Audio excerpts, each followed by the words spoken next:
നമുക്കില്ലേ ഇന്നൊരു സ്പെഷ്യലായിട്ടൊരു മീൻ പൊരിച്ചിൻ്റെ റെസിപ്പി നോക്കിയാലോ. ഇത് നമ്മൾ നോർമലി മീൻ പൊരിക്കുന്ന പോലത്തെ ആ ഒരു ടൈപ്പേ അല്ല, എൻറ്റേർലി ഡിഫറെൻറ്റാണ്. ഒന്നൊരു പ്രാവശ്യം ട്രൈ ചെയ്ത് നോക്ക്. പിന്നെ ഈ ഒരു രീതിയിൽ മാത്രമേ നിങ്ങൾ ഉണ്ടാക്കുകയുള്ളൂ. എൻ്റെ നാട്ടിലെല്ലാം നമ്മൾ ഫേമസ് ആയിട്ട് സീ ഫുഡെല്ലാം കിട്ടുന്ന ഹോട്ടൽസ് ഉണ്ട്. അവിടെയെല്ലാം പോയി കഴിഞ്ഞാൽ കഴിക്കുന്ന ആ ഒരു ടേസ്റ്റിൽ തന്നെ നമുക്കിത് ഉണ്ടാക്കിയെടുക്കാം. അതെങ്ങനെയാണെന്നുള്ളത് ഞാൻ കാണിച്ചു തരാം. അതിന് മുന്നേ ഈ ഫിഷ് കട്ട് ചെയ്യാൻ അറിയാത്ത ആൾക്കാരെല്ലാം ഉണ്ടാവില്ലേ, അവർക്ക് വേണ്ടിയിട്ടാണ് ഞാനിപ്പോൾ ഈ വീഡിയോ ചെയ്യുന്നത്. ഇപ്പോൾ ഫിഷ് കട്ട് ചെയ്യാൻ തീരെ അറിയാത്ത ആൾക്കാർക്ക് പോലും ബേസിക്കായിട്ട് ചെയ്യാൻ പറ്റുന്നൊരു മെത്തേഡാണ് ഇത്. വീഡിയോ ഒന്ന് ശ്രദ്ധിച്ച് നോക്കിയാൽ മതി, പെട്ടെന്ന് തന്നെ മനസ്സിലാവും. ഈസി ആയിട്ട് കട്ട് ചെയ്തെടുക്കാം.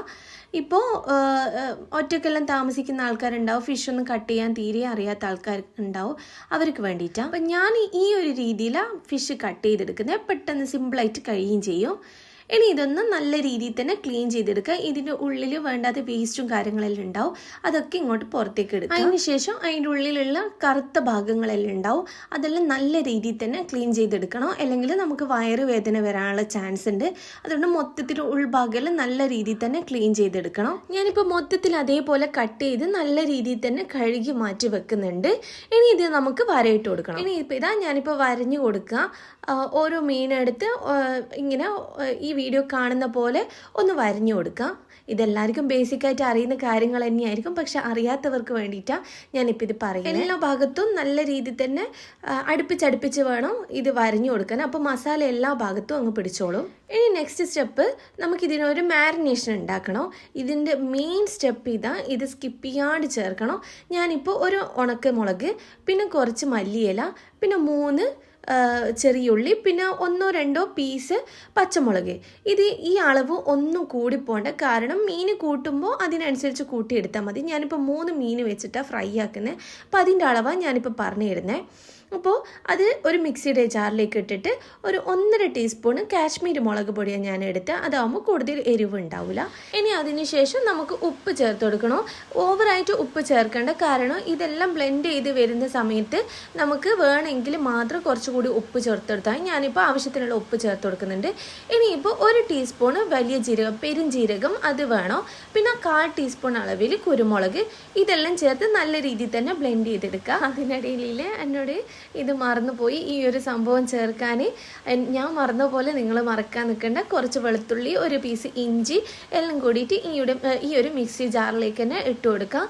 എല്ലാം കൂടി നല്ല പേസ്റ്റ് പരുവത്തിൽ വേണം ബ്ലെൻഡ് ചെയ്തെടുക്കാൻ. നല്ല രീതിയിൽ തന്നെ അരിഞ്ഞോട്ടെ. ഞാനിപ്പോൾ ഇതാ മീൻ കഷ്ണങ്ങൾ ഓരോന്നോരോന്നായിട്ട് നിരത്തി വെച്ചിട്ടുണ്ട്. ഈ ഒരു സെയിം മസാല വെച്ചിട്ട് തന്നെ നമുക്ക് എല്ലാ ടൈപ്പ് മീനിലേക്കും ഇതേപോലെ ഫ്രൈ ചെയ്തെടുക്കാൻ പറ്റും. കുറച്ചുകൂടി വലിയ മീനെല്ലാം ആകുമ്പോൾ ഇതിനേക്കാളും ടേസ്റ്റ് നമുക്ക് തോന്നും. ഇപ്പോൾ എൻ്റെ കയ്യിലുള്ള അയില നല്ല ഫ്രഷ് ആയതുകൊണ്ട് തന്നെ നല്ലൊരു ഫ്ലേവറും നല്ലൊരു ടേസ്റ്റും ഉണ്ടായിരുന്നു. ഇനി ഇപ്പോൾ ഇതാ ഈ മീൻ കഷ്ണങ്ങളിലേക്ക് നമ്മൾ അരച്ച് വെച്ച ആ ഒരു മസാലക്കൂട്ട് നന്നായിട്ട് തന്നെ തേച്ച് പിടിപ്പിച്ച് കൊടുക്കുക. ആ വരഞ്ഞ ഭാഗത്തേക്കെല്ലാം മുഴുവനായിട്ട് ആകുന്ന രീതിയിലും അതിൻ്റെ വയറിൻ്റെ ഭാഗത്തേക്കെല്ലാം ഫുള്ളായിട്ട് തന്നെ നമ്മൾ ഈ ഒരു മസാലക്കൂട്ട് തേച്ച് പിടിപ്പിച്ച് കൊടുക്കണം. ഇനി ഇത് നമുക്കൊരു 10 മിനിറ്റ്, കുറഞ്ഞതൊരു 10 മിനിറ്റ് നേരെങ്കിലും ഒന്ന് റെസ്റ്റ് ചെയ്യാൻ വേണ്ടി വെക്കാം.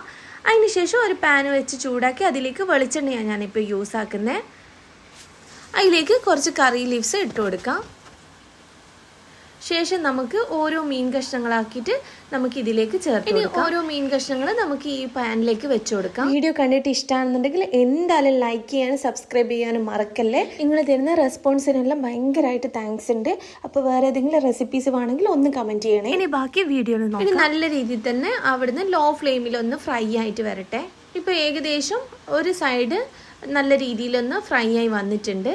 നമുക്കൊന്ന് തിരിച്ചിട്ട് കൊടുക്കാം. ഇപ്പം കണ്ടില്ലേ, ഈ മീൻ പൊരിച്ചിൻ്റെ പുറം ഭാഗം നല്ല ക്രിസ്പി ആയിട്ടും ഉള്ളിൽ നല്ല ജ്യൂസി ആയിട്ടാണ് കിടക്കുന്നത്. ഇനി അപ്പുറത്തെ സൈഡും കൂടി ആയിട്ടുണ്ട്. ഇനി നമുക്ക് ഓരോന്നോരോന്നായിട്ട് നമുക്ക് കോരിയെടുക്കാം. ഈ ഒരു ടൈം ആകുന്ന സമയത്ത് നമുക്ക് കോരിയെടുക്കണം, പക്ഷെ ഓവർ ഫ്രൈ ആയി പോകണ്ട. അപ്പോൾ ഈ മീനിൻ്റെ ടേസ്റ്റേ മാറിപ്പോവും. അപ്പോൾ ഈ ഒരു ടൈം ആകുമ്പോൾ നമുക്ക് കോരി മാറ്റാം. ഓവർ കുക്കായി പോകണ്ട, മീനിൻ്റെ ആ ഒരു ടേസ്റ്റ് നിലനിൽക്കുന്ന രീതിയിൽ തന്നെ നമുക്ക് ഈ ഫിഷ് നമുക്ക് ഈ പാത്രത്തിൽ നിന്ന് മാറ്റിയെടുക്കാം. ഇപ്പോൾ കണ്ടില്ലേ, പുറമേ നല്ല മൊരിഞ്ഞിട്ടും ഉള്ളിൽ നല്ല സോഫ്റ്റും ആയിട്ടാണുള്ളത്. ഞാൻ പറഞ്ഞില്ലേ ഒരു സ്പെഷ്യൽ മസാല ചേർക്കുന്നുണ്ടെന്ന്, അത് വേറൊന്നുമല്ല, നമ്മൾ മീൻ പൊരിച്ചതിൻ്റെ ആ ഒരു മസാല ബാലൻസ് വരുന്നത് ഒന്ന് ജസ്റ്റ് ഒന്ന് ഓയിലൊന്ന് ആക്കി കഴിഞ്ഞിട്ട് ഇതിൻ്റെ മേലിലൊന്ന് സ്പ്രെഡ് ചെയ്ത് കൊടുത്താൽ മതി. അപ്പോൾ ടേസ്റ്റി ആയിട്ടുള്ള നമ്മൾ റെസ്റ്റോറൻറ്റ് സ്റ്റൈലിലുള്ള ഒരു ഫിഷ് ഫ്രൈ ഇവിടെ റെഡി ആയിട്ടുണ്ട്. എല്ലാവരും ഇതുപോലെ ഒന്ന് ട്രൈ ചെയ്ത് നോക്കിയിട്ട് ഫീഡ്ബാക്ക് അറിയിക്കണേ.